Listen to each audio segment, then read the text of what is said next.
We actually haven't taken a salary for the first year. Wow, how did you do it? They ask you how you are, you just have to say that you're fine when you're not really fine. How much money can startup founders make? Controversial question. If you're in the early days, definitely not a lot. Okay, how much? So I started off with $500 a month. Really? 500 a month? Yeah, when I came out of uni. Not 5,000. Definitely in the first few years, it's not a money making, it's not a saving business. We just got started. I actually just invested money in the business. I set aside some money, but I didn't pay myself anything. For how long? For about 5 to 6 months. Wow. We actually haven't taken a salary for the first year. 1 whole year. Wow, how did you do it?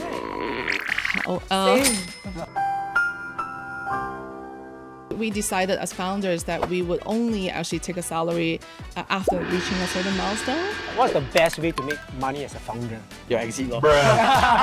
Wait, how long is the exit lah? 10 years, maybe 10. You de-risk yourself along the way, right? Because when you start, you take a lot of risks by taking very, very little from the company. If it starts to thrive and succeed, then you can take a bit more. Grow revenue. Grow revenue, guys. Revenue. It's all about revenue.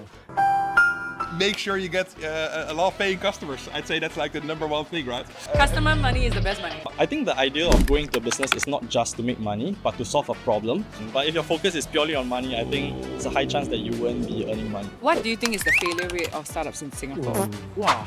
Time when I started, right, they say 9 in 10 fail. I was incubated at SMU-IE. We had about 30 guys. Only one company that still was around. Just one company? You. Basically Wow. you. It's not 1 out of 10 anymore. It's 1 out of 30. I think on average it's like 70 to 80%. It's really, really important to start simple and small. You build your minimum viable product. And I think a lot of people go overboard in building their MVP. It's amazing how some founders pay themselves $500 a month at the start, or even go 1 year without any salary. As investors, I like to see my founders being paid reasonably because that means our interests are aligned. Earning money for a founder is that you got to slog for 10 years long and wait for that big paycheck at the end of the day. If you enjoyed this video, give us a like and also comment what is the best advice you have on managing your personal finance as a startup founder.